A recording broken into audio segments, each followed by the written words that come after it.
just kept his biggest promise about China.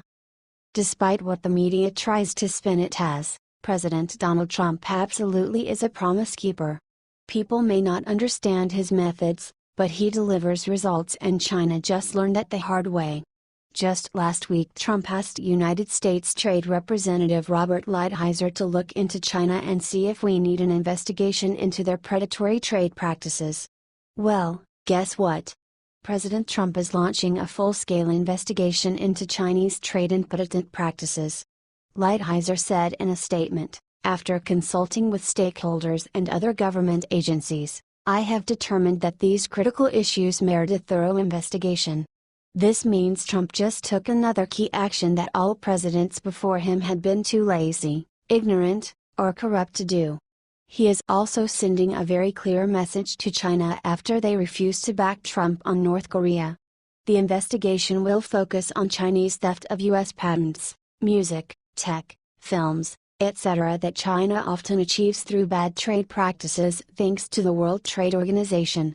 At this point, the president has made it abundantly clear that he does believe in world trade, but only if it's done right and the US can come out ahead from it. Do you like the way Trump is handling foreign affairs? If so, share this everywhere and let Trump see the people actually do stand by their president.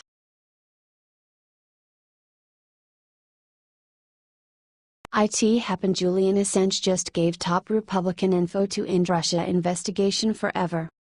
The media has been hounding Trump 24 hours a day ever since he condemned the violence of both the alt-left and alt-right on Tuesday.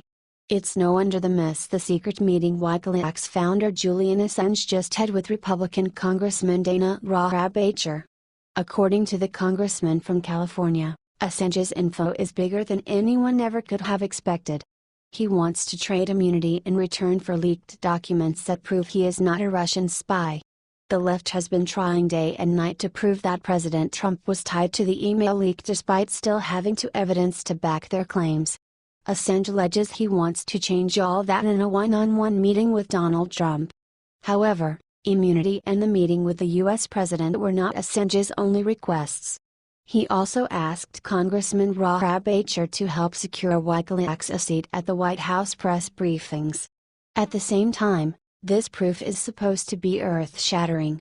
Rahab-Acher said in an interview with Daily Caller right before the historic meeting, he has information that will be of dramatic importance to the United States and the people of our country as well as to our government. Thus, if he comes up with that, you know he's going to expect something in return. He can't even leave the embassy to get out to Washington to talk to anybody if he doesn't have a pardon. Now we just have to sit back and see what it is. Luckily, Liberty Writers will let you know the second we do. Still, we gotta share this out to everyone since this kind of info should not be swept under the MSM rug.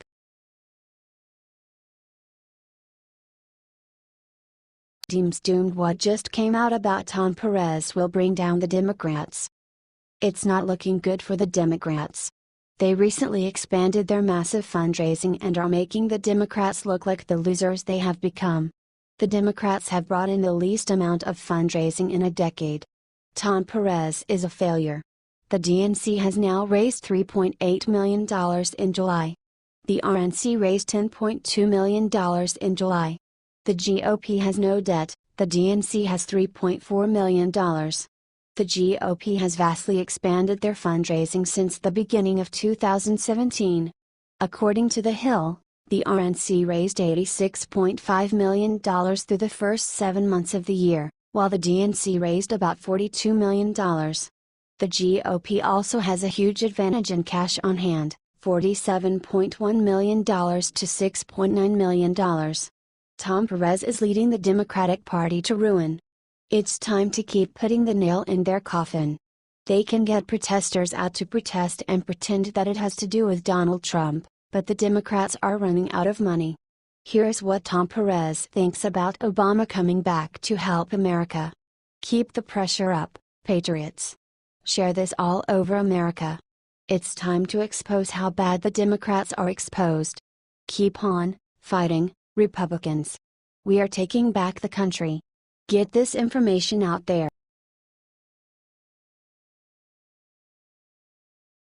Boston police chief just said something about today's protests that Trump needs to ASAP. Boston Police Department Commissioner William Evans just came out and told reporters on Saturday that leftist protesters had hurled bottles full of urine at the police. Let me repeat that. This was tweeted out by the Boston Police earlier. Get ready to see the astounding video below. The commissioner then attacked the free speech protest organizers. There were 27 leftists arrested at the event. There were 27 leftist agitators arrested at the event. Here is what our amazing president tweeted today about the event. He thanked the police for the amazing job they did. The police did a great job keeping the thousands of protesters at bay. There were some minor scuffles attacking conservatives. This needs to get out. The left has been violent, and thank God the free speech participants today were vigilant and kept from becoming violent. Conservatives got honeypotted in Charlottesville. In Boston, there were approximately 30 free speech protesters and literally thousands of Antifa and liberal protesters. Look how all the liberals attacked our president. Share this to expose the violence and agitation from the liberal protesters. The media is not showing this. It's up to us to get this out there and make it so they can't ignore it anymore. Keep fighting the good fight, patriots. We will drain the swamp and break the media monopoly.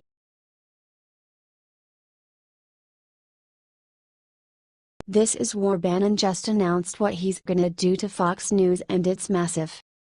Former chief White House strategist Steve Bannon is now the current executive chairman of Breitbart News and says that he is going to jump right back to work at Breitbart. Remember what Bannon said months ago at PAC? The fight is not over. He says that he is going to waste no time in expanding the populist news network. Bannon is plotting to build a channel that can rival Fox News. According to Axios, Roger Ailes sent a letter to Bannon that said that he wanted to get a channel together. According to Jonathan Swan at Axios, Bannon has told friends that he sees a massive opening to fight off Fox News. He says that he is going to go after the network. Bannon is wondering if it will be a standalone TV network or a streaming network. Ailes may have told Bannon about the idea, which Bannon supposedly loved.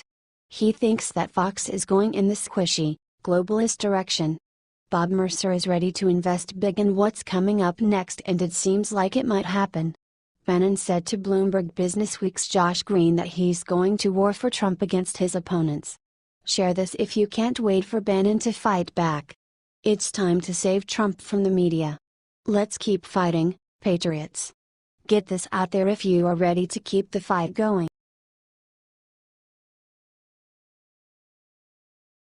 He's back. What Trump just did to Boston protesters left all of them speechless. Yeah, well, this stuff could not be made up if we tried. President Trump just managed to leave the whole country speechless. In Boston today, a group of libertarians decided to hold a free speech rally.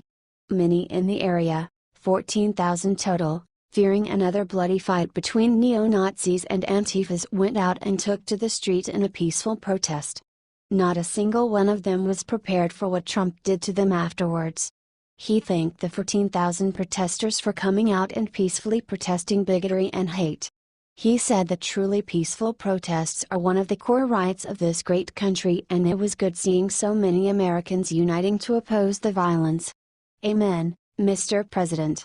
We are a country founded on many amazing basic rights, and protesting is one of the absolute greatest. Of course, there were a few problems. 20 arrests after some BLMs attacked a cop car, but relative to the size that is not nearly as bad as it could have been. Honestly, though, 1 out of every 700 protesters is a huge improvement over what we have been seeing. I will stand with the president 100% on this and praise the use of peaceful protest over violent riots. Give Trump an amen and help share his American message to everyone.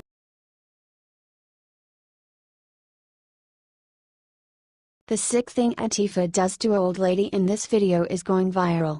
Watch before deleted.